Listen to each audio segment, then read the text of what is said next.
Part 1 of 5. Ari was the kind of boy who loved the sound of a ball echoing in a gym, any gym.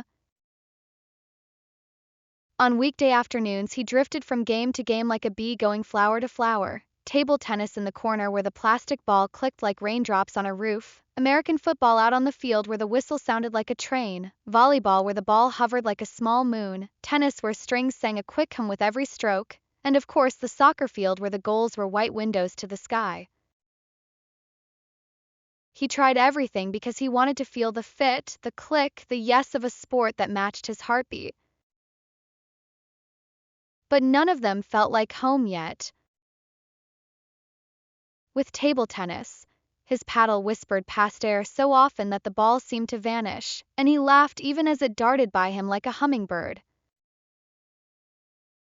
In American football, the pads were big as armor and he tumbled gently to the turf, the grass sweet under his cheek, the pile-on oddly soft and full of giggles rather than grunts.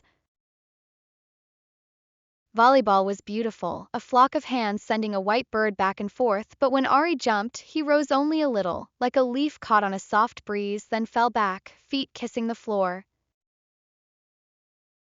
Tennis made his arms sing, but the ball raced away from him like a comet, and pickleball was a warm spring morning of a sport, light and friendly, yet it still wasn't a match for the secret shape of his dreams. Soccer, though, that was different. The first time he stood near a goal, the net shimmered like a silver spiderweb in sunlight, and he had an odd feeling, a gentle pull, as if the goal was a door waiting to open. He tried defending 1 week, running sideways like a crab and standing tall, but the ball ticked past him more than he liked. He tried playing in the middle of the field, flicking passes and spinning to see the world, but he felt like a little fish in a big, fast river.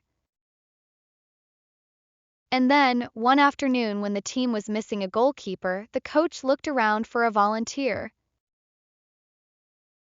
"I can try," Ari said, raising a hand that trembled the way a leaf trembles when a bird lands on it. The gloves they had were too big, the fingers folding over his own like extra sleeves. He stepped in front of the white posts. The field spread in front of him like a green sea, and he felt very small, like a lighthouse learning for the first time how to shine.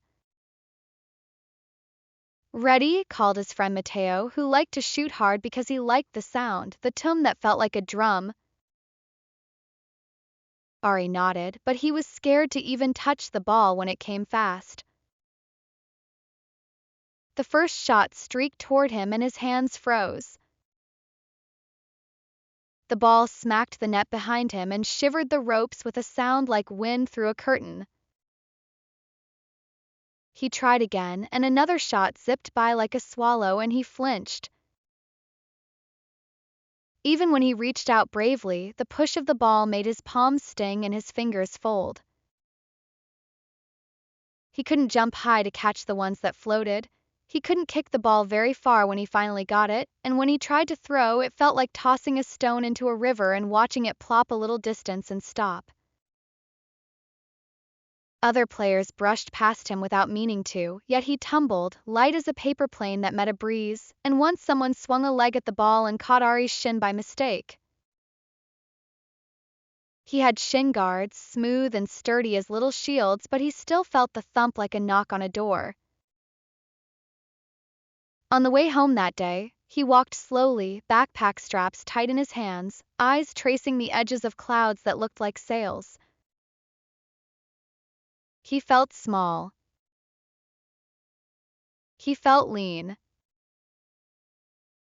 He had always looked a little like a willow, thin, bendy, with wrists that showed and elbows that pointed. His classmates joked that he could hide behind a lamppost and no one would spot him. Lunch, when someone suggested arm wrestling, he lost to most of them, including his friend Maya, who was kind and quick and ate spinach without making a face. She never gloated. She'd pat his hand and say, "You'll get there. You've got timing." But today Ari felt timing was a faraway mountain and he was a tiny ant. Still, when he got home, he sat at his desk and pulled out a notebook with a blue cover. He had kept it for drawings of shoes and gloves, but now he turned to a blank page. Paper smelled faintly like the inside of a drawer. Pencil was a smooth little wand. He wrote a title across the top, pressing softly so the letters wouldn't look angry. My plan to become a great goalkeeper. The words startled him. He hadn't decided to write that until the tip of his pencil did it for him. He stared at the page. His heart made a quiet drum in his chest, the kind you feel instead of hear. Then he wrote what he felt and what stood in his way, all in a small, neat hand. I'm lean. I look weak. I lose arm wrestling to everyone. Even Maya. I'm scared of fastballs. I get pushed over easily. My shins hurt from kicks, even with guards. I can't jump high. I can't kick far. I can't throw far. I can't dive yet. I'm not fast enough to reach the ball. He tapped the eraser against his lip and added softly, as if whispering a wish to the page, but I love the goal. I want to protect it. I want to be brave there. He flipped the pencil around and drew a little picture of a goal with a tiny figure standing in front of it, arms open like a hug. He drew a moon in the sky as a ball, because it felt true at night the moon did look like a ball gently held up by strings. He turned to a new page and wrote the next part. I will get stronger push-ups, sit-ups, squats, planks, leg raises, burpees, mountain climbers, jumping jacks, high knees, lunges, calf raises, glute bridges, bicycle crunches, Russian twists, flutter kicks, Superman exercise, and wall sits. I will do cardio running, jogging, swimming, cycling, skipping rope, dancing, hiking, rowing, stair climbing, shadow boxing, kickboxing, aerobics, Zumba, spinning. I will be flexible yoga, Pilates, dynamic stretching to warm up, static stretching to cool down. I will eat well, more protein, complex carbs, healthy fats, lots of colors for vitamins and minerals. Less sugar and junk. More water. I will practice goalkeeper drills, catching, diving, throwing, kicking, positioning. I will watch videos of great goalkeepers. I will learn by seeing. I will play in local clubs and tournaments to gain experience. I will believe in myself even when I fall. I will never give up. I will sleep like it's training too. Rest is when I build. Then he wrote neatly, like a promise, I will become a great goalkeeper. He sat back. The desk lamp shone a warm pool of light around the words. He could feel something new humming quietly inside him. Fear was still there, fear of fast shots, of falling, of looking silly, but now it had a friend, a plan. And a plan, he decided, was like a map you keep in your pocket when you walk into the woods. At dinner, he told his parents. His mom paused with her spoon in the air. A goalkeeper, she said, eyes lifting as if she could see a stadium hidden in the ceiling. That's a beautiful kind of brave. His dad smiled. Your grandfather told me once strong trees bend with the wind so they don't break. You're lean, yes. But lean can be springy. Springy can fly. Ari felt a warmth in his chest like sunlight on a windowsill. Could we start tonight? He asked. Tonight you start with sleep, his mom said gently. But after dishes, we can make a little list of foods to keep in the fridge that will help you train. And tomorrow morning we'll run together. Not too far, his dad added, eyes crinkling. We'll start like a little river, quiet and steady. He slept that night with his notebook under his pillow. In the soft theater of dreams, he stood in a goal woven out of starlight. The net stretched behind him like a hammock of clouds. When a ball came, it looked like the moon rolling down a silver string. He reached out. In the dream, his hands didn't flinch. He caught the moon and it was light as breath and warm like holding a small promise. Morning brought the lemony scent of clean air and the sound of birds making their own tiny whistled drills. Ari pulled on his shoes. His dad laced his too with the same careful double bow as if tying a present. They jogged down their street, the sky pale gold like the inside of a peach. Ari's breath puffed in soft little clouds. His feet felt like metronomes tapping a rhythm left, right, left, right. They didn't go far. They didn't need to. It was enough to feel his body waking up, enough to feel the morning say yes. For school, Ari went to the park with his notebook tucked in his bag and a bottle of water cold as river stones. He started on the grass with the simplest things. Push-ups he could do 3 before his arms trembled like string plucked on a guitar. Sit-ups 5 and his belly felt warm as toast. Squats 10 and his legs hummed like bees. He did a plank and counted to 15, each second like a penny in a jar. He did lunges that made his thighs sing, calf raises that tickled his ankles, and glute bridges that made his hips feel like hinges on a sturdy door. High knees made him remember horses, and he lifted his legs like he was stepping over sparkling puddles. Mountain climbers introduced him to the idea that your own body could be a mountain and a climber at the same time, and that made him grin even as his shoulders shook. He felt small beginnings. Through each little set, he wrote a tiny check mark in his notebook with a line beside it, "Good job." The words felt like a friend patting his back.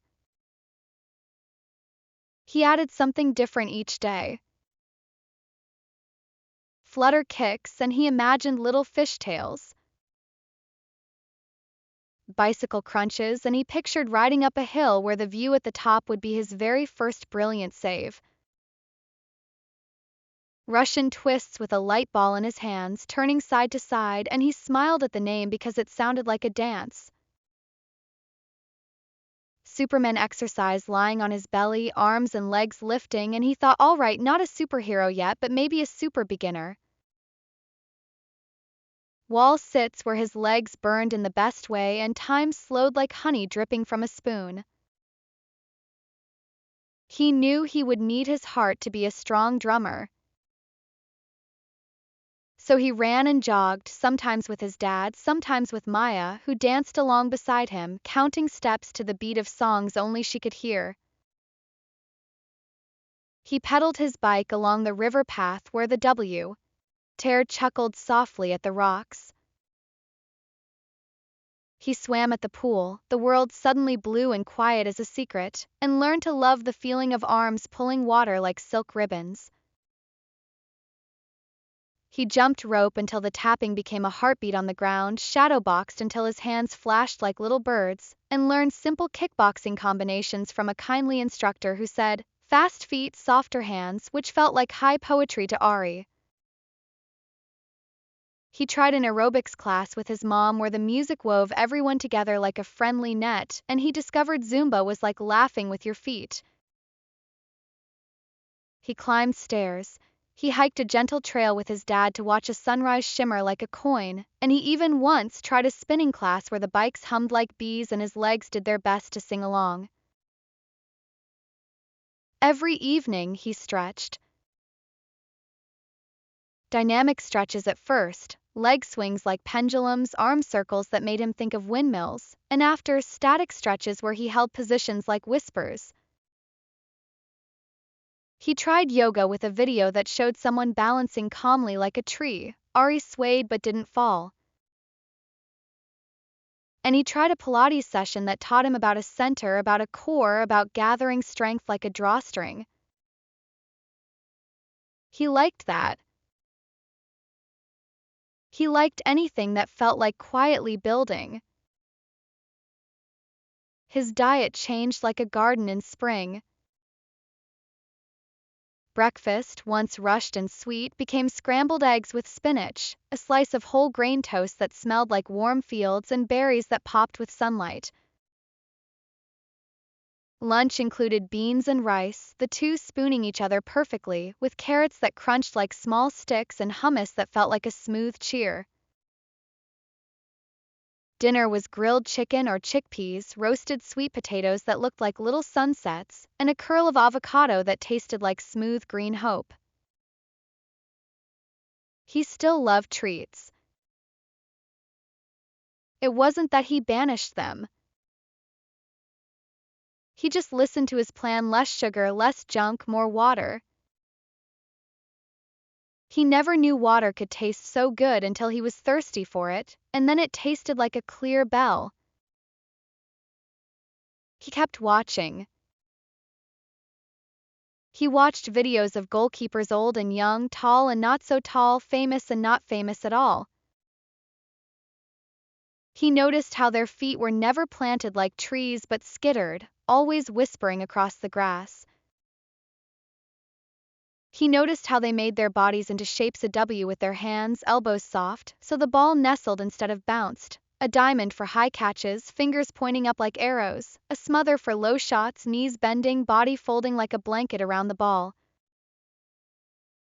He saw how some stepped forward as a shot came, stealing space the way sunrise steals darkness. He noticed eyes, how a goalkeeper's eyes were as busy as bees, scanning angles, counting steps, listening to the world that wasn't even sound. He watched them talk too, using their voices like lanterns: left, right, man on, step. He practiced those words in his room when no one was listening. He liked how they felt in his mouth, useful and bright. Set, see, step, save, he whispered to himself, a little mantra he found in a video. Set, see, step, save.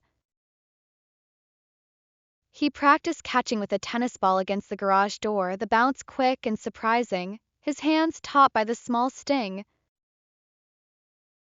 He practiced throwing with a soccer ball, first to a chalk circle on the wall and then to Maya, who'd show up with her hair in a quick ponytail and her energy like a full battery. They stood 5 steps apart, then 7, then 9. Ready, she'd say. Ready, he'd reply, and that word tasted good, like a bite of a crisp apple. Once a week, he went to a local sports club.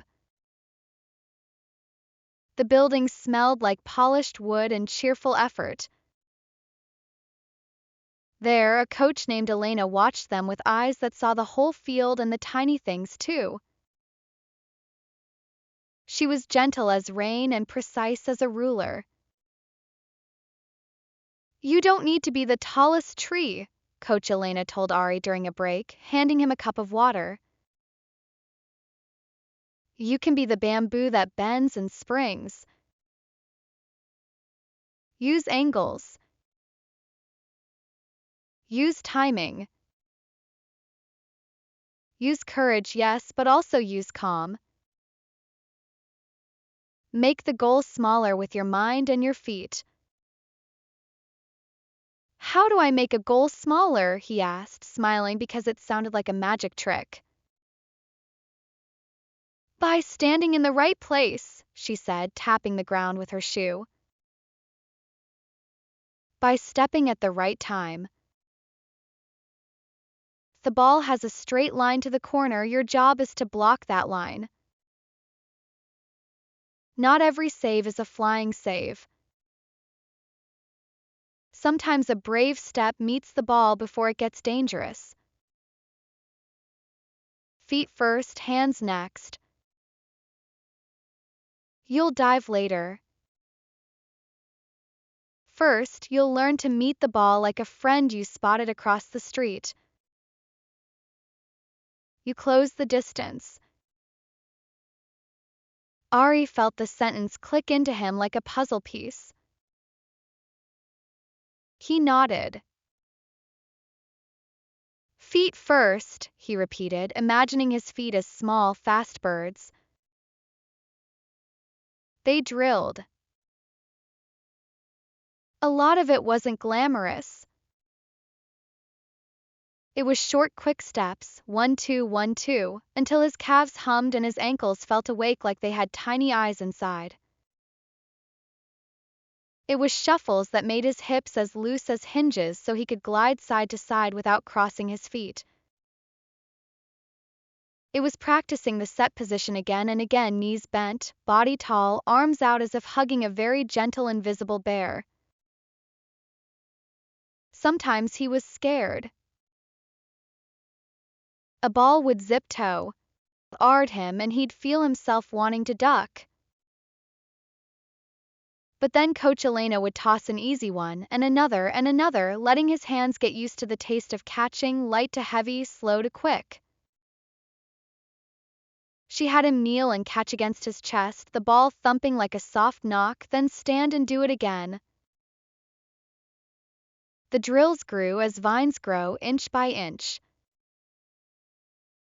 One afternoon, he tried his first careful dives onto a thick mat. Coach Elena knelt beside him and showed him how to fold and roll, landing like a slice of bread on one side rather than a flat pancake. "Chin tucked," she said. "Hands first. Elbow safe. Hip rolls, shoulder slides. Think of the ground as a mattress, a friend. You're not crashing. You're greeting." He hesitated, breath small and fast. "Close your eyes for one tight second," said Coach Elena. "Picture something soft. Cloud, a pillow, a field of dandelions." Ari pictured the net from his dream, a hammock of clouds. He let air out. He pushed and rolled. He landed on the mat and nothing hurt. Felt, he surprised himself, fun. "Again," she said. He did. Again. He did, and this time he smiled because the world blurred and the ball looked big and friendly when he moved to meet it. He had moments that made his cheeks feel hot with frustration. There was a scrimmage where he let in 3 goals in 2 minutes, and the third one brushed past his hands like a shy cat. He wanted to shout. Instead, he stood, breathing slow, counting 4 beats in, 4 beats out, making a square with his breath like drawing a window. Coach Elena put a hand on his shoulder and squeezed once. "You're doing the brickwork," she said. Brick by brick makes a wall. Walls don't appear in one day. They appear because someone didn't stop stacking. That night, he wrote in his notebook brick by brick. He drew a tiny brick wall in the corner and a little heart behind it, not hidden but protected. School brought its own tests. During recess, someone asked for arm wrestling again. Ari sat, elbows on the table smooth as ice. He tried, smiled, tried more, and still lost. Maya squeezed his shoulder once and said, "You're stronger in different ways today." He realized she was right. His planks were longer, his runs were smoother, his feet trusted themselves. He used to think strength was a loud thing, a thing you showed and everyone clapped. Now he felt it as a quiet thing he carried inside, and it hummed, steady as a refrigerator keeping the milk cold, not showy but essential. On a windy Thursday, they played a friendly match against a nearby school. The field smelled like mowed grass and chalk. Ari's team didn't have their regular goalie, so he stepped in. His hands shook in the gloves that now fit better, his fingers finding their place like birds finding their branch. He did the set, see, step, save mantra in his head. He told his defenders, gently and with a voice that surprised him by sounding responsible, "Left a step. You've got time. Say." The first shot came scuttling along the ground and he remembered feet first. He stepped and scooped the ball, his fingers guiding it to his chest. Thumped gently, and he hugged it like a treasure. The world did a quick little sparkle inside him. He stood, scanned the field like he'd seen in the videos, and rolled the ball to Maya on the left. It wasn't far, but it was smart, and smart felt like strength. Later, a taller forward charged, his shoulders like a moving door. They met in the box and Ari braced. He thought of bamboo. He thought of bending and springing. He got bumped and tumbled, but this time when he fell, he landed like coach taught, fold, roll, and he popped back up like toast in a toaster. "You okay?" the forward asked, hand out. "Okay," Ari said, surprised to find he meant it. He took the hand, stood, dusted grass off his knee like sprinkling herbs on soup. The boy nodded. Respect felt like a handshake you give with your eyes. The game ended in a tie. Ari let in 1 goal, a neat shot to the corner that he almost reached. He had jumped with all he had, but the ball tickled the net. Still, he had made 3 saves, each one a small star in his sky. When he got home, he ate a bowl of pasta with chicken and vegetables and thought of the saves and the goal like chapters in a book he was reading about himself, an exciting book that wasn't scary but had things to learn on every page. In the quiet after dinner, he watched more videos. He saw goalkeepers who looked lean, some who were not tall, and they were incredible. He listened to how they spoke to their teammates in clear words like lighthouses: man on, back post, step. He practiced in front of a mirror, no ball, just posture. Knees soft, shoulders relaxed, arms in front like he was holding a tray with 2 cups of tea that he didn't want to spill.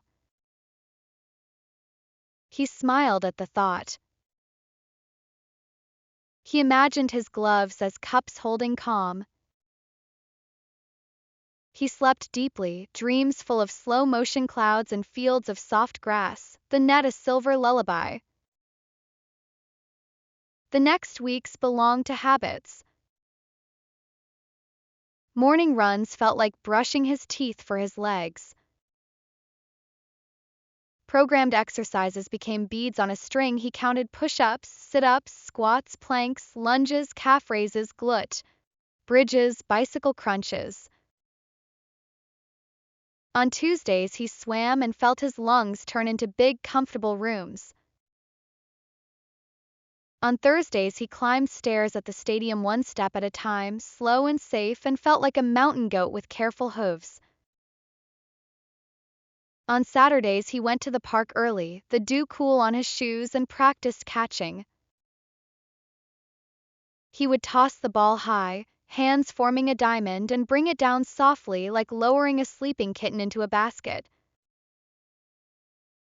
He bought new shin guards with birthday money, a pair that wrapped around like a hug.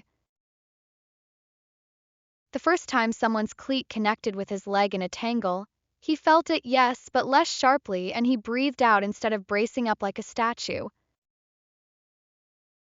He listened to Coach Elena's instructions about tucking his chin, about rolling with contact like a wave rolls with the rock. He worked on kicking. He didn't have a cannon, not yet, but he learned to plant his non-kicking foot like a root and to swing his hip as if turning to greet a friend. He practiced striking the ball with the laces, not the toe, and the sound started to change. Sometimes it went tum instead of thud. He practiced throwing too, bowling the ball sidearm overhead, learning each as if they were different languages for the same hello. And sometimes in the late afternoons, he would play with the younger kids in the neighborhood, guarding a small net that was really just 2 backpacks lying on their sides.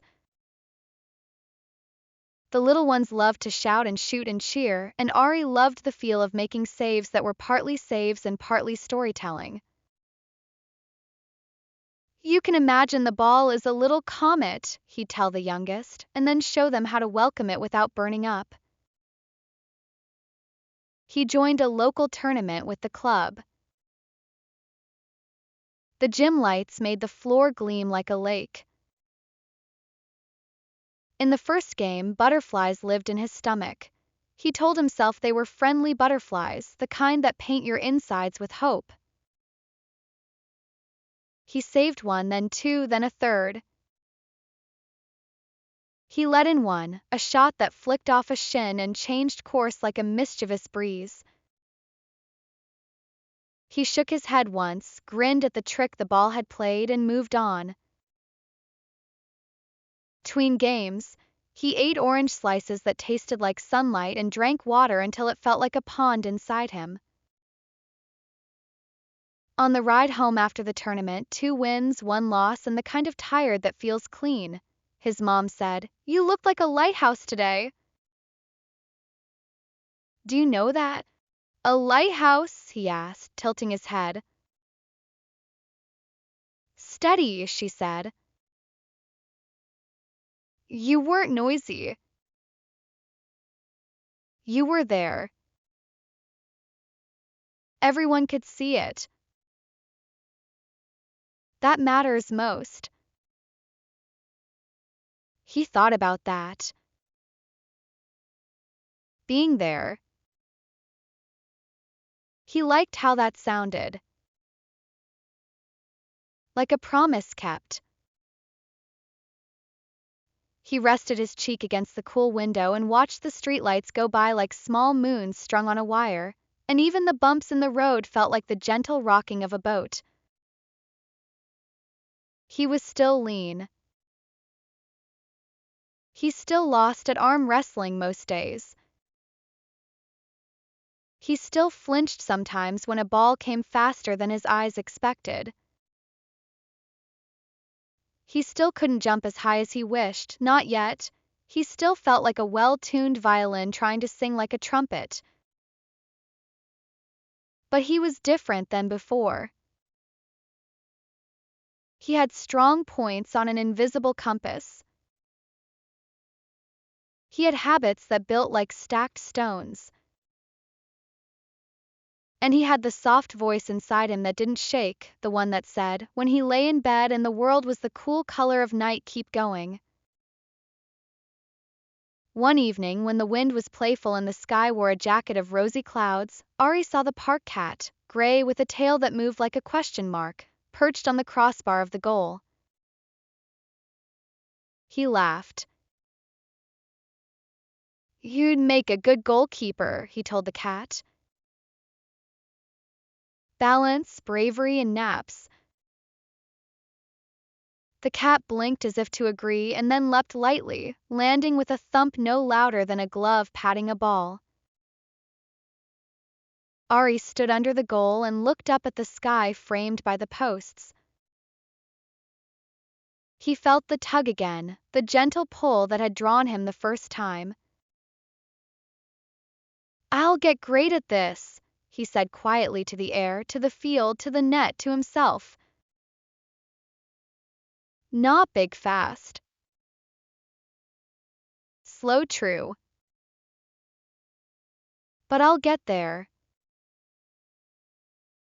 He imagined a day when he would jump and feel his heart rise with him, when he would dive and the ground would feel like an old friend catching him, when he would kick and the ball would sail like a bird who knew where home was. He closed his eyes to see it better. He could almost hear a future crowd, gentle, not too loud for bedtime, more like the sea applauding the sand. He opened his eyes and smiled. Tomorrow more push-ups. Tomorrow more runs. Tomorrow more soft catches until his hands learned to trust themselves the way birds trust air. And if you stood there with him and looked at the net, you'd think maybe the goal wasn't just a goal. Maybe it was a story he was writing, string by string, knot by careful knot. Maybe it was a dream you could touch. Part 2 of 5. The season turned, days stitched together by school and soccer and quiet determination. Ari learned that improvement sometimes hides like a shy animal in a shrub.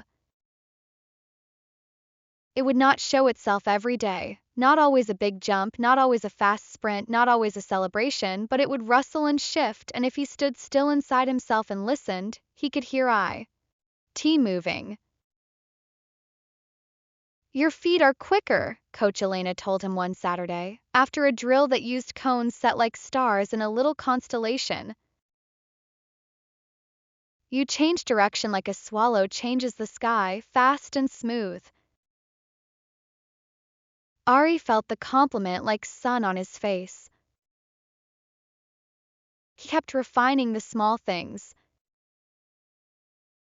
He drew a rectangle in chalk on the wall and aimed his throws to that rectangle over and over, learning to release the ball at the right moment so it flew low and firm.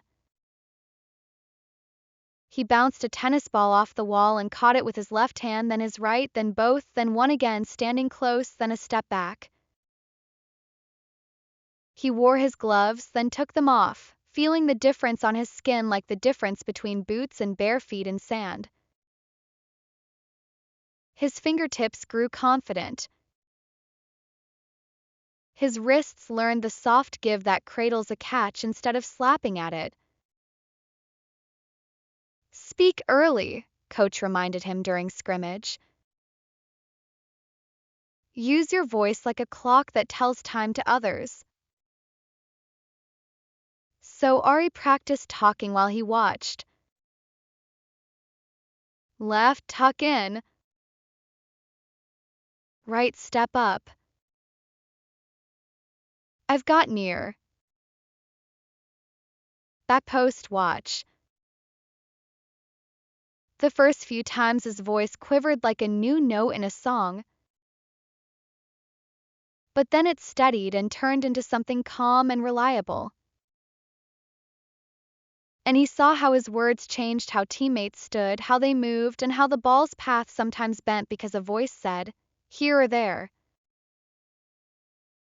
Felt like learning a new superpower, gentle, invisible, helpful. He worked on bravery, the quiet kind. In a one-on-one drill, coach rolled the ball to a striker, and Ari learned to wait just enough, then step forward to make the space smaller, arms wide but relaxed. First time, he went too early and the striker slid the ball around him like water around a rock. The second time, he waited and then went, timing it like catching a falling leaf at the last second. The ball struck his shin guard with a tick and he blocked it. It wasn't a flying save. It was something else, clever, timely, simple. He felt taller on the inside. Once in a game, a player kicked hard from close and Ari flinched out of habit. The ball clipped his arm and spun into the net. He bit his lip. He tasted salt and a little sadness. Coach Elena met his eyes. She touched her own cheekbone and said, eyes open. Trust your flinch will fade. See the ball into your hands. Ari nodded. After that, at home, he rolled socks and tossed them toward his face gently, teaching his eyes not to blink too soon, smiling at how funny he must have looked. Maya laughed when she saw and tossed socks back with a flourish, and very soon they were both laughing, which made it easier to keep eyes wide and welcoming. He learned to run not like he was being chased, but like he was being invited. On easy days, he jogged with a playlist of songs that felt like morning sunlight. On tougher days, he did short sprints, running the length of the field with his breath counting in patterns, then walking back, letting the air refill him, then sprinting again, learning that speed is part body, part bravery, part choosing to move when your mind would rather sit down. It was thrilling in a quiet way, like discovering a secret door in your own house. When it rained, the field smelled like wet leaves and clean earth. Ari loved those practices. The ball skipped on the grass with a hiss like a small dragon in a good mood. Catching was trickier. He learned to put his chest behind his hands so if the ball slipped, it had nowhere to fall but into him. He learned to wipe his gloves on his jersey and smile at the mud streaks like badges. He learned to love landing on soft ground. The sky was low and friendly, like a ceiling painted with gray cotton candy. School, his science teacher, Mr. Lopez, showed them a video about angles. Ari felt his ears perk up. After class, he stayed behind. Angles are important in soccer too, he told Mr. Lopez. Especially for goalkeepers. Mr. Lopez smiled like a person who enjoys seeing ideas travel across rooms. Do you want to borrow these? He handed Ari 2 small plastic mirrors and a bag of marbles. What for? Experiments, Mr. Lopez said, eyes twinkling. Roll the ball at different angles. See how reflection changes path. He winked. Tell me what you discover. That afternoon, Ari set the mirrors up at the edge of the kitchen table and experimented, rolling a marble from different spots and watching where it went. He discovered he could make the marble hit the mirror and head away from the corner if he angled the mirror just right. And then he took his ball to the wall and set cones for pretend angles and practiced stepping to cut lines. Make the goal small, he whispered, stepping and imagining the path of a shot as a line of light he could interrupt with his body. Maya showed up with a grin and 2 smoothies. For protein, she said, handing him one. Bananas. Peanut butter. Milk. It tasted like comfort mixed with resolve. He learned to fuel before practice and to refuel after. He tucked nuts into his bag and apple slices into little containers. He carried a water bottle that had a quiet slosh and a sticker of a tiny lighthouse on it, a secret he kept for himself. He went to bed earlier, too. He discovered that the best sleep came when he put his phone away and listened to a story his mind told in slow, kind pictures of field and dawn light, a net that hummed, gloves drying on the radiator like 2 small animals sunning themselves. One Saturday, the club played in a bigger tournament across town. The gym was bright, the ceiling banners making waves of color like sails in a harbor. The floor squeaked with shoes and possibilities. In the first game, they faced a team that liked to shoot from far away. The balls would climb and arc and try to sail into the top corner like seagulls. Ari had practiced jumping, but he still wasn't the highest jumper. He was learning, though, to step first and to time his leap so he met the ball at the right point. The first long shot came, high and pretty, and he saw it early, took a couple of quick steps back, set, and then jumped with knees driving up as if he had small springs inside his shoes. His fingers touched the ball, nudged it, and it glanced off the crossbar and out. The sound of it, ping, made his heart flip. You read it, Coach Elena called. Good. In the second game, a striker came barreling in and tried to push Ari aside on a scramble. Ari staggered but didn't fall. He bent like bamboo and found his center. He put his body where it needed to be, between the ball and the goal, and he said calmly, "Keepers," before he scooped the loose ball into his arms. The words felt empowering, a gentle boundary you draw around yourself with your voice. He threw a long ball to start a counterattack, sidearm flick, fingers guiding like a painter's, and it reached his teammate's feet perfectly, not too high, not too low, with a little backspin that kissed the grass. Nice distribution, someone shouted, and Ari turned the words over in his head because he liked the taste of them, like new music. Distribution. He loved that a goalkeeper could start beautiful things, not only end danger. They won one, drew one, lost one. Ari was proud, not because of the scoreboard but because of the choices he made. He chose to set his feet instead of hopping in panic. He chose to speak. He chose to shake off mistakes.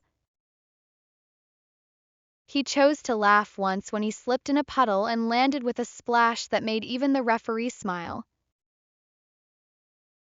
On the ride home, the city slid by, colored lights and shadows.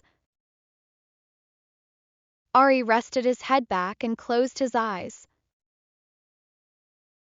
He was tired, but it was a good tired, deep and kind, the kind that turns into sleep like the last page of a book turning into the first page of a dream. At a red light, he thought he felt the car hum like his own body hummed, a quiet choir of muscles singing, we worked, we'll grow. Not everything was smooth. One afternoon, after a long day at school and a drizzle-heavy practice, Ari sat on the curb tying his shoe for the second time because the laces kept slipping. His hands felt heavy, like they had tiny anchors. He looked out at the field and it was just a field, not a door to the sky. He sighed and the sigh felt bigger than his chest.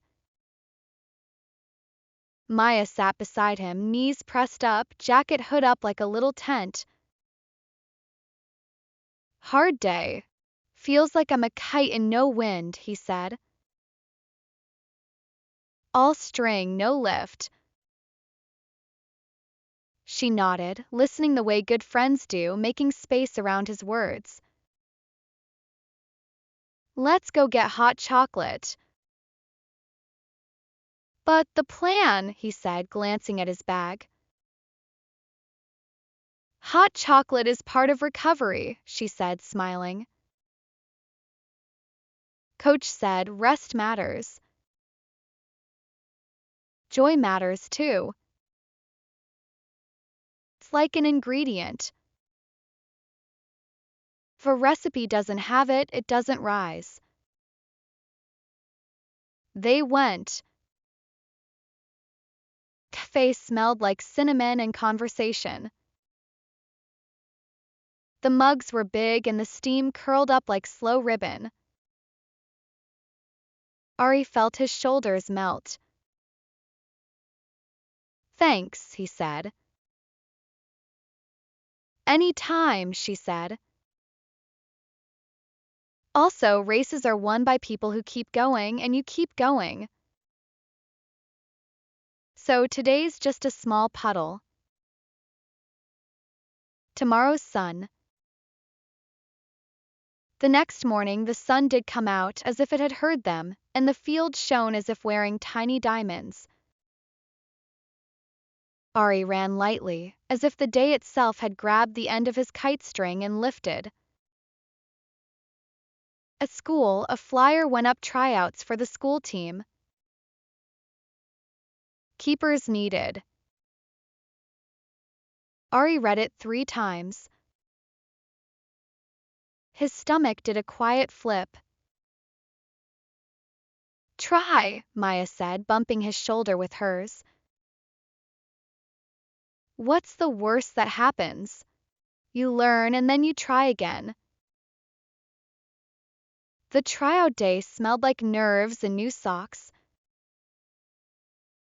A whistle blew and the coach, a tall man with calm eyes and a voice like a good drum, gathered everyone. We'll start with footwork, he said. Then shooting. Then scrimmage. Ari's heart beat fast but steady.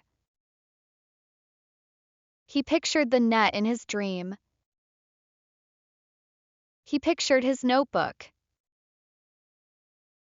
He pictured Coach Elena's calm hands showing him how to fold into the ground like a letter to a friend. He moved through cones, 1-2, 1-2, quick feet. Caught low crosses, hands soft. He set, saw, stepped, saved. He missed 1, 2, 3 and caught the next one. He jumped and touched a ball that, last month, would have laughed over his head. He hit a kick and then struck the next one sweet as ripe fruit. During scrimmage, he made a decision he would remember. A striker broke through, and Ari ran forward, not wild but sure, narrowing the angle, spreading his arms, making himself big in. the tidy way he'd learned. The striker took the shot and the ball hit Ari's thigh and bounced out. A defender cleared it. Ari exhaled, chest warm, legs thrumming like guitar strings. Through the coach read names. Ari stood with his hands in his pockets to keep from wringing them. When his name came, it felt like a bell in a quiet chapel. He looked at Maya, who raised both eyebrows in a fireworks of yes. He smiled, small because he didn't want to spill it, but it reached his eyes. On the walk home, the sky looked extra blue, like someone had washed it. That night, he wrote school team. Then, underneath, keep building. Felt like planting a sign in his garden here, growth. He trained with the school team in addition to the club. The drills were sharper. The shots were harder. Pace was faster. He discovered that when the game got quick, his mind could slow. He made a habit of naming things he saw as they happened: two on the left, runner at back post, pressure on ball. The words organized the world for him so it didn't feel like a storm. It felt like music with a beat he could follow. He loved that. He loved finding a calm corner inside a noisy game. On Friday nights, when the week had been full and his muscles were as tired as library books after finals, he'd stretch on his bedroom floor. Carpet felt like a field in miniature. He would rotate his ankles, count, rotate his wrists, count, stretch his quads, count. He'd breathe in for 4, hold for 4, breathe out for 4, hold for 4, the little box of breath he'd learned. Made his insides tidy. Then he'd turn off the lamp and look at the ceiling and imagine the net again, its silver squares catching stars like fireflies and letting them shine close enough to see. He still stumbled. Once he called keepers and spilled the ball because he closed his hands too late. Once, he dove and landed awkwardly and rolled onto his back like a turtle, staring up and blinking tears of surprise away. Once, he shouted too loud and too late, and felt the echo of his own voice bounce off a mistake. But then there were the moments that glowed like marbles found on a beach. A fingertip save that sent the ball around the post like water around a pier. A long, arcing throw that started a goal. A simple pickup followed by a pause, then a smart pass that calmed a wild moment. Teammates clapped his back. Coach nodded. He felt for seconds at a time and then minutes like the lighthouse. Teddy. Bright. Enough. The wonder threaded through everything. Cat still watched from the fence sometimes, tail curled like a question mark that was really an exclamation. The moon still played its trick of being a ball hung in the sky by an invisible string. Once after practice, he lay on the grass and stretched his arms wide and felt the earth hold him up the way a glove holds a ball. I'm held, he whispered, and he wondered if that's what bravery was, not the absence of fear but the presence of holding, by habits, by friends, by coaches, by a plan, by a quiet, steady promise. Part 3 of 5. By the time leaves turned, crisp and colored like a basket of crayons, Ari had built a slow fire inside him. Not a bonfire, not a show, but a hearth fire, steady and warming. He had made the school team. He was playing some minutes in real games, not just scrimmages. He learned to love the clack of his cleats on the concrete walkway, the hush of the grass as he stepped onto it, the cool hug of the gloves as he slid them on. Today we work on crosses, Coach Elena announced at club. High balls. Timing. Courage with a parachute. She smiled at the last part. They practiced under a sky that was like a big bowl of blue. The ball swooped in like migrating birds, and Ari watched, counted, and then moved. The trick was to decide, come or stay. If he came, he committed with a little hop to get going, knees high, hands forming the shape he'd seen in 100 videos. If he stayed and set. The first few felt messy, like painting with a brush that splayed. His hands slapped at the ball, or his knees knocked, or he came through traffic and bumped shoulders and forgot his word, keepers, until it was late. Make your voice the first step, Coach Elena said. Say it before your feet move. He tried again. The ball rose, turning in the light. Keepers, he called and leapt, knees forward to protect himself, elbows soft, fingers strong. The ball landed in his hands and he brought it into his chest like bringing a little bird into a nest. He even landed on one foot, then the other like he'd seen keepers do, rolling with the force. Again, Coach called. Again. He did. The world sharpened into a series of right nows, and he loved that about soccer. It was always now and then now again. On days he didn't have practice, he kept to his plan. Strength work like a patient drumbeat.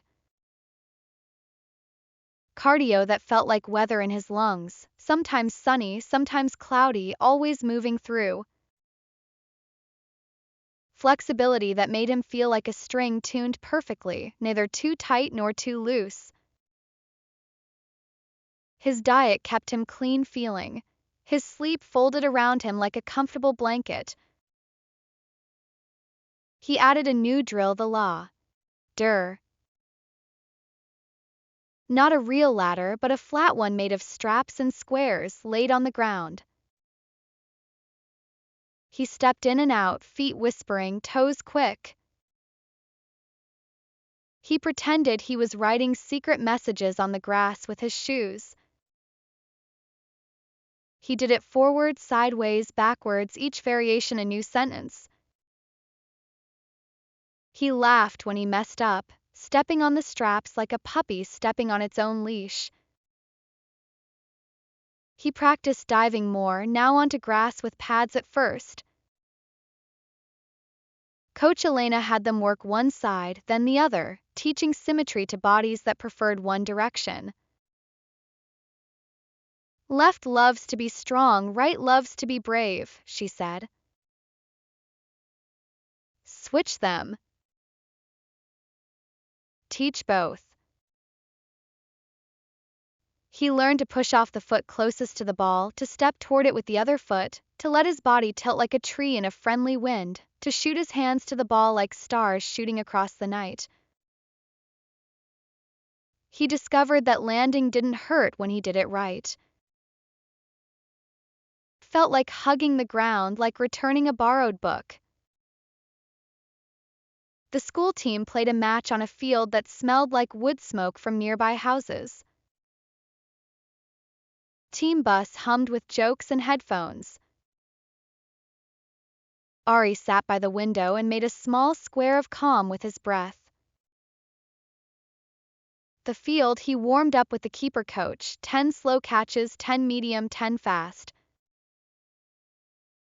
The ball patted his hands like a friend.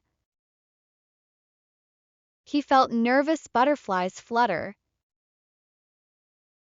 He said hello to them. "You can ride along," he told them. "But I'm driving." The game began. The other team was quick and liked to pass like magicians, making the ball disappear for a second and reappear on the other side. Ari stayed alert. He talked. He moved his defenders like chess pieces, only they were friends and they moved themselves, and he loved how that worked. In the 20th minute, a shot came through traffic and he saw it late. Feet first, he thought, stepped, stuck a foot out, and the ball clanged off his shoe and went wide. It wasn't pretty, but it worked. He smiled because sometimes useful is prettier than pretty. Later, a long, high ball floated toward his box.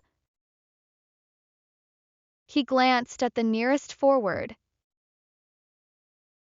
He counted the steps. He said his word, "Keepers." He went up. He caught. He landed.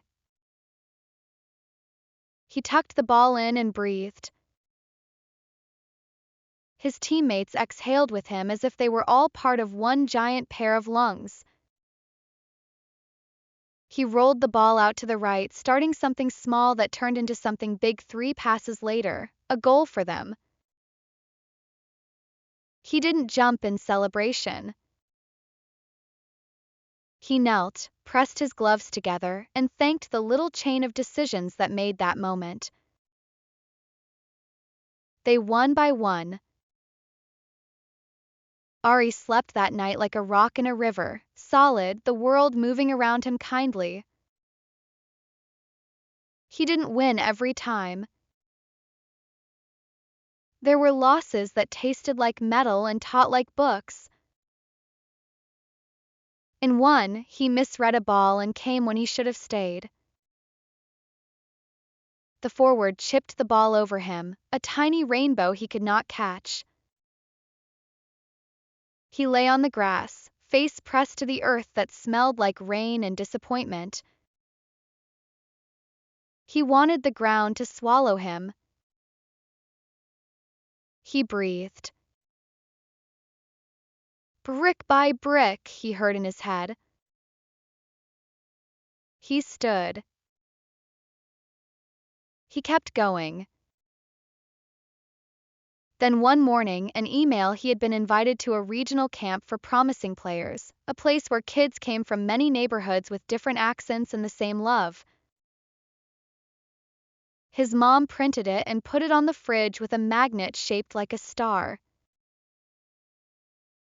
"Look at you," she said, voice thick with happy. His dad lifted Ari just for a second, even though Ari was heavier now with training and time. "First step, next step," his dad said into his hair. "Keep stepping." At camp, the coaches moved like friendly hawks, eyes sharp. They tested everything: footwork, handling, diving, distribution, bravery, calm. Ari found kids taller than him, kids stronger than him, kids faster than him. First he thought, "I'm a small kite again," and then he thought, "I brought my wind this time." He focused on what he could control: set, see, step, voice early, hands soft, angle right. He noticed something: even the tallest kids sometimes flinched. Even the fastest sometimes forgot to breathe. He realized all around him were people building too, brick by brick. There was a coach with silver hair who watched him for a while. After a drill, the coach called him over. "You move like water," the coach said. "Not a big crashing wave. A steady river. Rivers carve valleys. Keep carving." Ari tucked the words into his pocket. On the last day they scrimmaged. The whistle turned the world into now. A forward broke free and the ball hopped on the grass like it had small legs. Ari came out, measured, knees bent, arms open like welcoming a hug from someone you love but aren't sure of yet. The forward shot low toward the corner. Ari threw himself, body rolling, hands to ball, fingers tight. It stuck. He landed and curled around it, hearing the muffled sound of the world through the thickness of the ball against his ear. He smiled into the leather. When the camp ended, they gave feedback sheets. Ari said excellent footwork. Growing bravery. Communication clear. Work on vertical jump and long distribution. He liked that, work on. Sounded like a path with signposts. He added calf raises to his routine like a metronome. 4 ankles. He skipped rope with rhythm, the rope whispering by his ears. He added small box jumps onto a low step, landing soft as snowfall. He visited the track with his dad and practiced bounding, feeling spring load and release like the click of a slingshot. His throws lengthened like shadows in late afternoon. He found that a long throw wasn't just arm, it was legs and hips and whoosh. He learned to roll it far with backspin, to sling it like a fisherman casts a line, to toss it over shorter defenders like tossing a soft pillow over a couch. He also learned that rest days are real days. He took them seriously and joyfully. On rest days, he became a boy again without a plan, just feet and curiosity. He built forts with his little cousin out of blankets. He lay in the yard and watched ants do their own drills. He read stories where heroes were quiet and smart and kind. He drew pictures of gloves holding stars. He played chords on a borrowed guitar. He laughed and let laughter fill him like air fills a balloon. Maya, meanwhile, kept pace with her own dreams, track team, long jump, the way her body flew for a moment like a thought. They compared notes about flying. "It's about the moment before," Maya said. "You decide to go. That's the magic. The rest is technique." Ari nodded. He thought that maybe everything worth doing shared this secret, something steady in your chest that says yes and then you go. Because of all this, because of months turning into a year of bricks and bridges, something that had felt impossible began to feel like a mountain far away that he was actually climbing. Cool Team led to getting noticed by the city's youth program.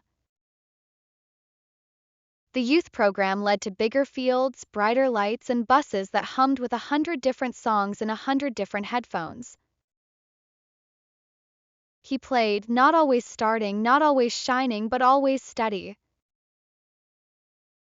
He learned to embrace warm-ups like rituals, to shake hands with opponents like meeting cousins from another town, to accept wins with gentle smiles and losses with soft shoulders. He ate well without fuss. He drank water like it was part of the game. He slept like it was homework he loved. He learned that sugar made his mind feel like a bouncing ball and that too much junk made his body feel like a couch that had been sat on for years. He still had treats, but he gave them their place, small bright spices, not the whole meal. He learned to listen to hunger and to fullness like listening to music, not with rules but with attention. There came a day that felt like the end of one chapter and the start of another. He was a little older. He walked onto a field with stands that curved like cupped hands.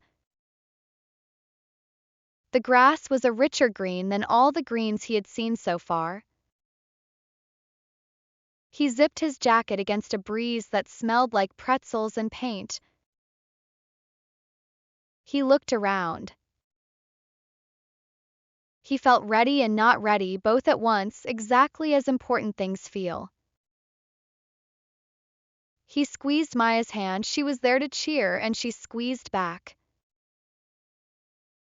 "Remember the moon," she whispered. "It's a ball. It's yours to catch."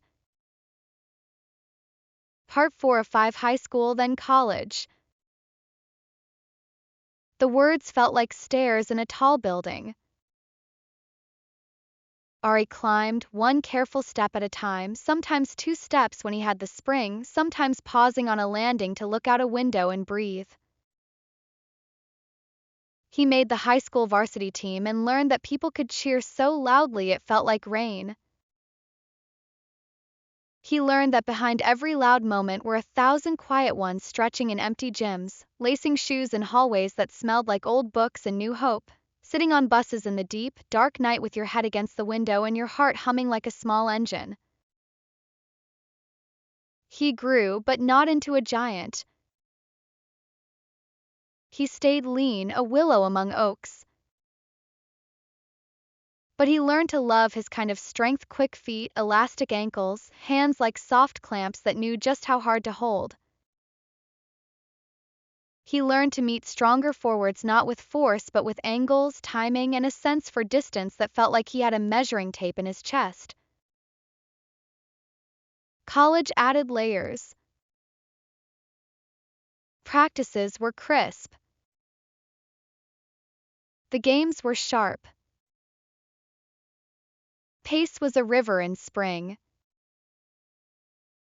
He found himself on fields where the white lines glowed under lights like chalk lines in a theater. He found himself stretched and tested and sometimes stunned. There were games where he made big saves and felt 10 feet tall inside a 5-foot-something frame. There were games where he made mistakes, silly, sour ones, and felt small as a seed. There were mornings he woke with shoulders and hips that felt like old doors needing oil. There were nights he slept like a stone thrown into deep, still water. He added to his plan because he kept learning. There was a goalkeeper coach in college named Bree who taught details that were poems pre-jump timing.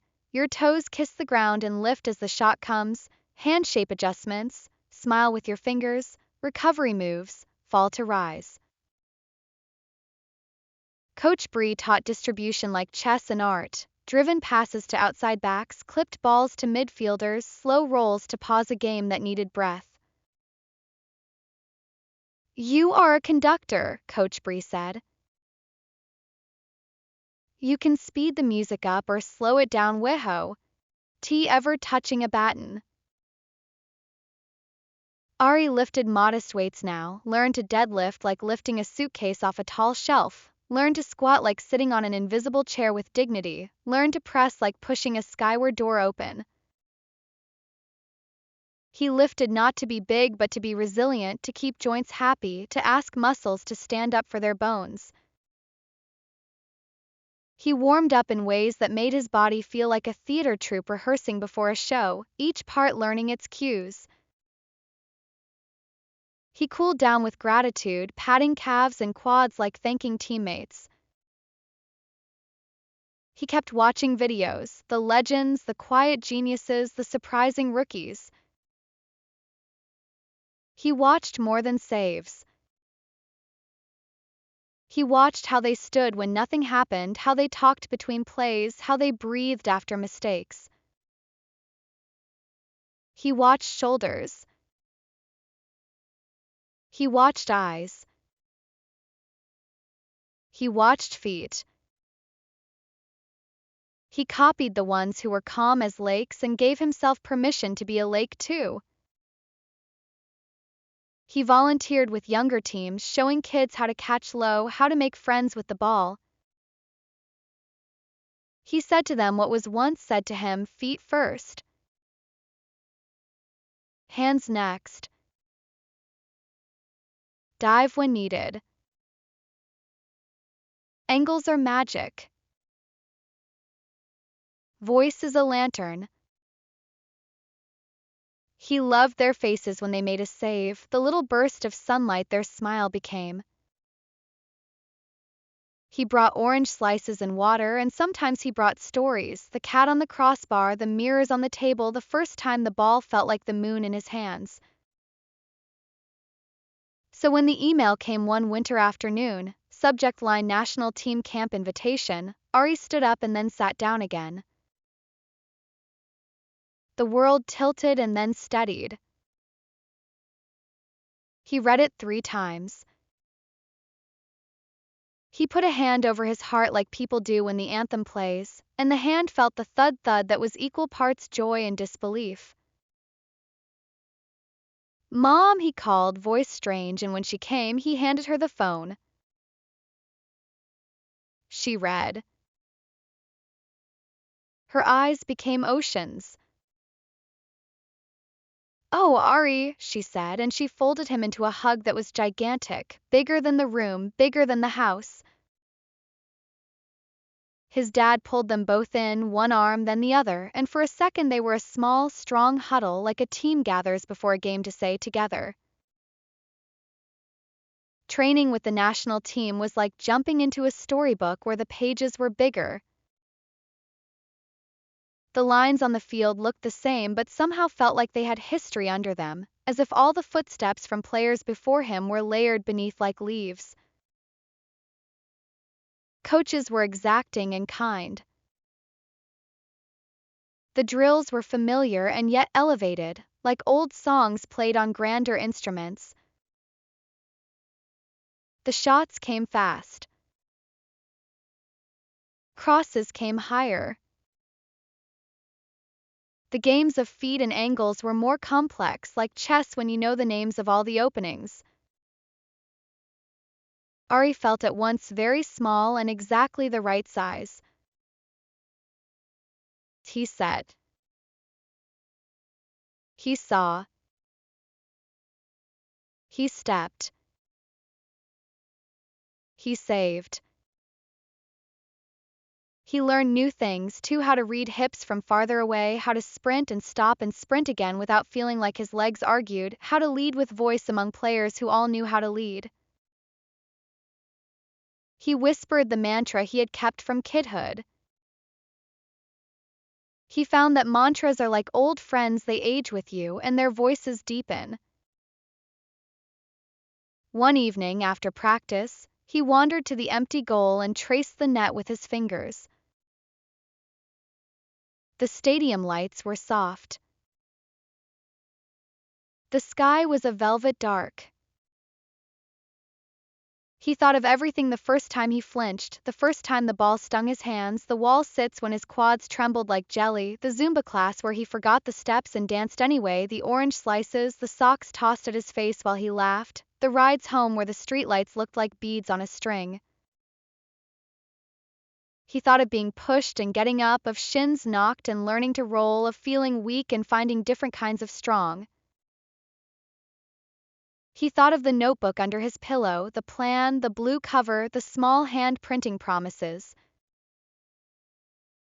He thought of Maya, who now competed in college meets where sand pits were like beaches waiting for flight.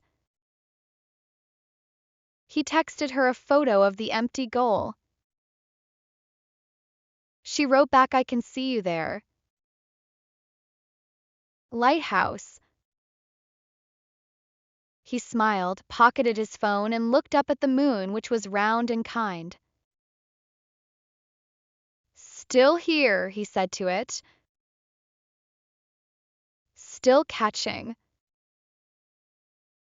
They played a friendly match, the national team versus a strong club side. Ari didn't start, but he went through his rituals with attention laces checked, gloves warmed, shoulders rolled, breaths counted. He watched the game unfold like a story told by masters. He listened. He learned. He was called on in the second half. He jogged to the goal, feeling the grass push back like a trampoline, feeling his body as it had become, not bigger but clearer, like a drawing layered and shaded until it looked true. The first action he faced was a cross curling in. He judged it and stayed, trusting his center back to head it away. The second was a shot aimed low, skipping. He set, stepped, read the bounce, and smothered it, the ball a warm weight under his forearms. The third was the kind that wrote itself in vivid ink, a free kick just outside the area, a wall tall and strong, an opponent who could bend the ball like a question mark. The whistle blew. The run-up. The ball lifted and curled toward the top corner, trying to paint the angle W with its own name. Ari saw it early. He took a tiny pre-jump, knees preloaded, and then he sprang. Not like a giant. Like a well-tuned spring, like bamboo in a wind that knows when to push back. His hands formed the shape he loved. The ball met the tip of his fingers. Time did something soft. It slowed, it let him look, and then sped up again. The ball bent instead of going straight. Kissed the post and went out for a corner. The stadium made a sound that rolled over him like a wave, not too big but big enough to warm every part of him. He landed and laughed, a little gasp of joy no one heard but him. After the game, in the quiet of the locker room, he sat with a towel around his shoulders and listened to the drip-drip of showers and the soft talk of teammates. He felt the tired that says, "You did your work." He felt the calm that says, "There is more to do and you will do it." He texted his parents one sentence, "Good game, we drew, I made a save that felt like the moon." His mom replied with 10 emojis of stars and a lighthouse. His dad wrote, "Proud of your calm. Sleep now." He did. The months folded into each other. Training, studying, traveling, calling home, laughing with teammates about small things that weren't small at all, like songs and cereal preferences and the exact right way to tape your wrist. Ari grew in exactly the way he had hoped. He became more himself. He kept choosing. Choices were small: to drink water when he could drink soda, to stretch when he could slump, to sleep when he could scroll, to breathe when he could buzz. Choices added like stepped stones across a river, and one day he looked back and saw he had crossed.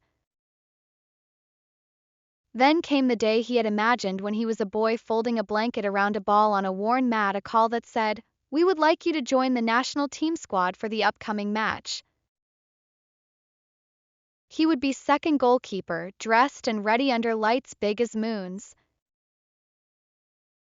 He sat on his bed, shoes off, noble socks with silly penguins on them, and he smiled at the contrast. Mattered to him to keep some silliness. Kept the world bright. He walked onto the field, not starting but feeling sprung. He knew his job to be alert, to support, to learn, to be ready. He warmed the starting keeper up, knuckleballs and clipped crosses, smiles and nods. During the game, he vibrated not with nerves but with readiness, the kind that tastes like clean water.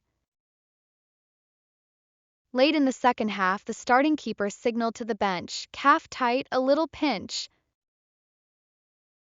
Coach turned. Ari, he said, and that one word turned the air into a bell again. Ari nodded. He stood.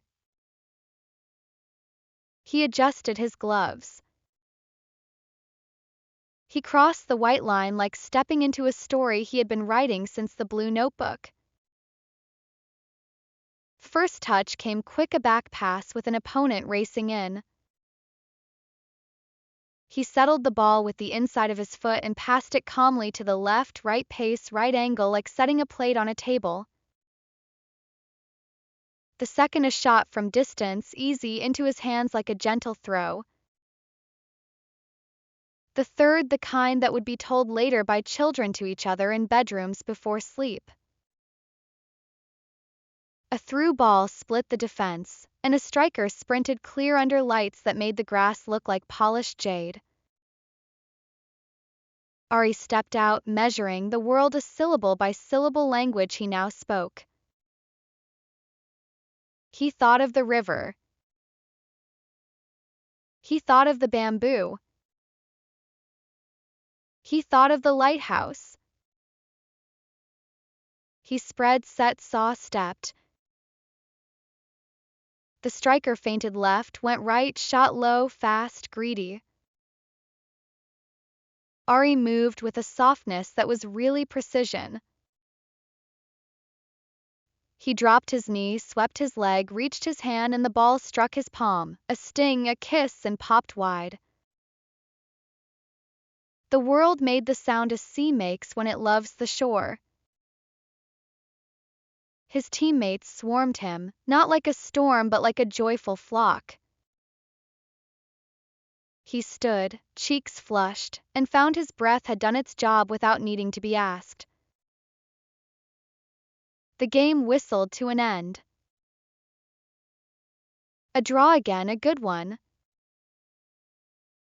In the tunnel, he bumped fists and fielded gentle ribbing in quiet praise. He sat in the locker room, damp hair and a grin that couldn't be helped, and closed his eyes for a second. He saw the boy who had been scared to touch a fast ball, the boy who had fallen and felt the grass on his cheek, the boy whose shins had ached even through guards, the boy who had lost arm wrestles and not minded because he was learning different strength, the boy who had written a plan in a blue notebook and tucked it under his pillow as if sleep would help it grow. He whispered, "Thank you." Then he opened his eyes and joined the world again, the real one where magic hides in ordinary rituals. Part 5 of 5 years rolled like a steady drumline.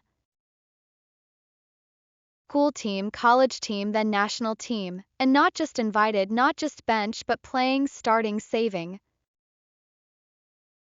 Ari never stopped being a learner. He added new exercises when old ones felt easy, not to boast but to keep the river moving. He ran not farther but smarter. He jumped not higher but better. He dove not in showy arcs but in curves designed by physics and practice. He ate color and protein and grains and fats that made his nerves smile. He respected sleep like a wise elder at a family gathering. Articles were written about him that made more noise than he liked, and he learned to fold them into paper airplanes and let them fly away in his mind. He kept his circle. He called Coach Elena after big games and small, and she always said something like, "I knew you when you first learned the ground was a friend," and he laughed. He texted Coach Bree about distribution patterns, and they drew diagrams with arrows and jokes. He sent Maya videos from hotel rooms, city lights like stars upside down, and she sent him slow motion clips of her long jumps, footprints erased by wind as she walked away from the sand. He visited his old school and let kids take shots at him. He saves some and lets them in with a wink, mixing challenge and victory because both teach. He told them the story of his list, not to brag but to show a map. He listed the odds that were once stacked like boxes taller than him, lean, looked weak among bigger kids, lost arm wrestles, afraid of fast balls, knocked down easily, shins that rang like bells, couldn't jump high, couldn't kick far, couldn't throw far, couldn't dive well, couldn't run fast. He didn't hide those. He held them up, then turned them to show the other side. Then I tried. Then I learned. Then I tried again. Then I changed food. Then I slept. Then I breathed. Then I practiced small things until they felt like friends. Then I played and learned from playing. Then I believed like someone who makes a garden and trusts seeds to be seeds. He distilled for them what he had discovered like a recipe you pass down. Start small. Repeat with kindness. Eat like an athlete you love. Sleep like tomorrow depends on it. Watch people who do it well and notice tiny things. Practice when it's quiet. Laugh. Drink water. Stretch. Think. Use angles. Trust your hands. Trust your feet. Trust your voice. Mistakes are teachers. Courage is not loud. It is steady. If you feel scared, say hello to fear. It's just your body's way of cheering for you in a weird language. Then he told them something else, something important. I'm still not the biggest, he said, and he smiled. But I can jump high now. I can dive fast. I can catch well.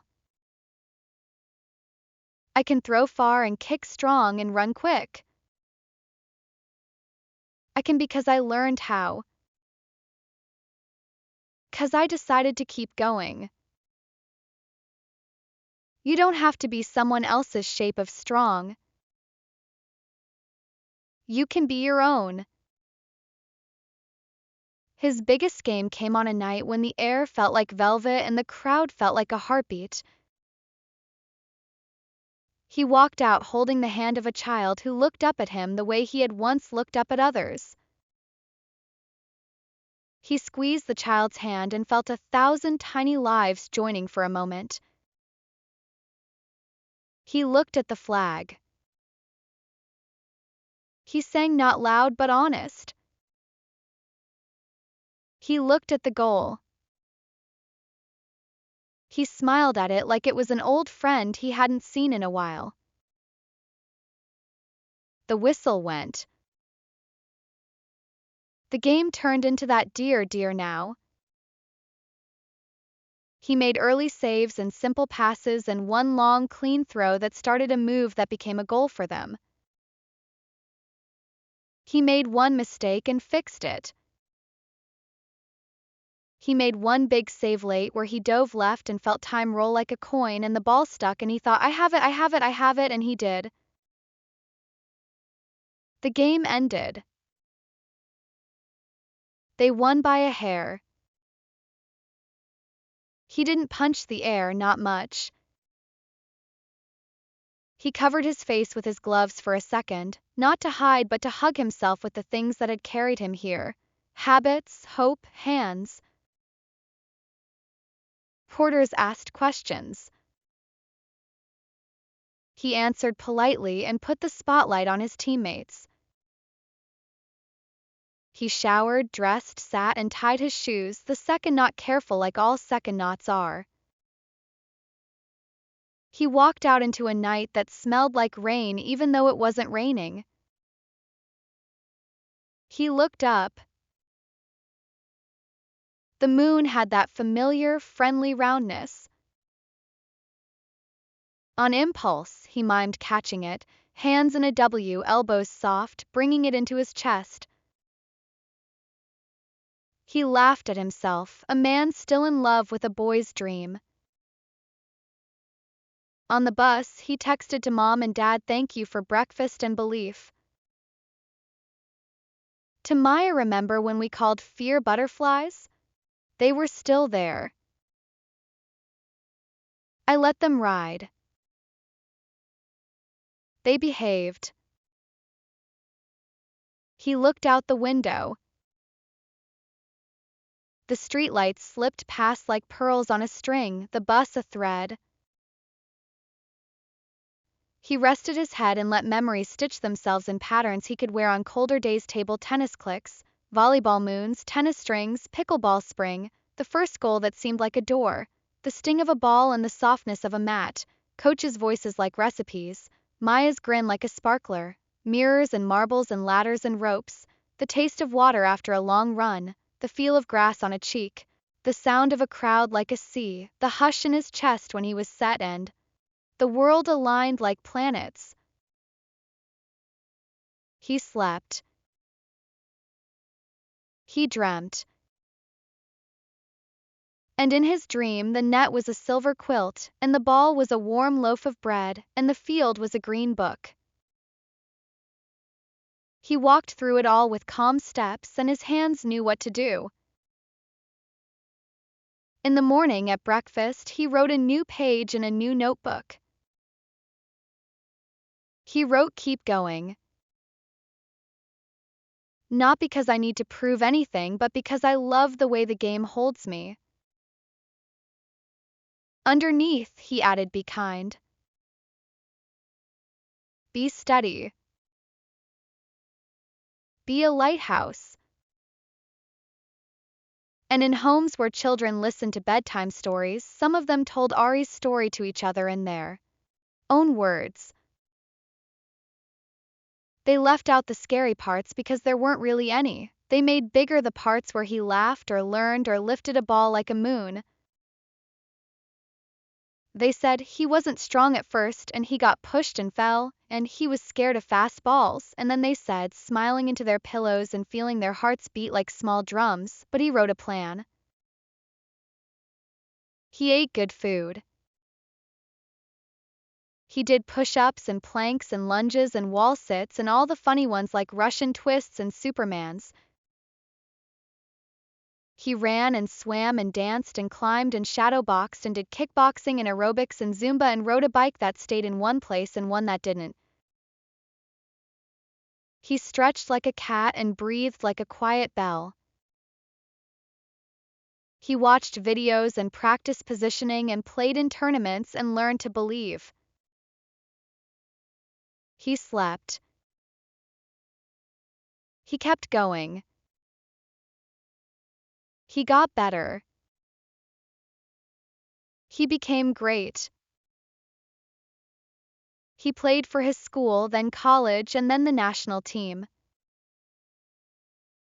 He made saves that sounded like ping on a post and tum in his chest, and he was respected.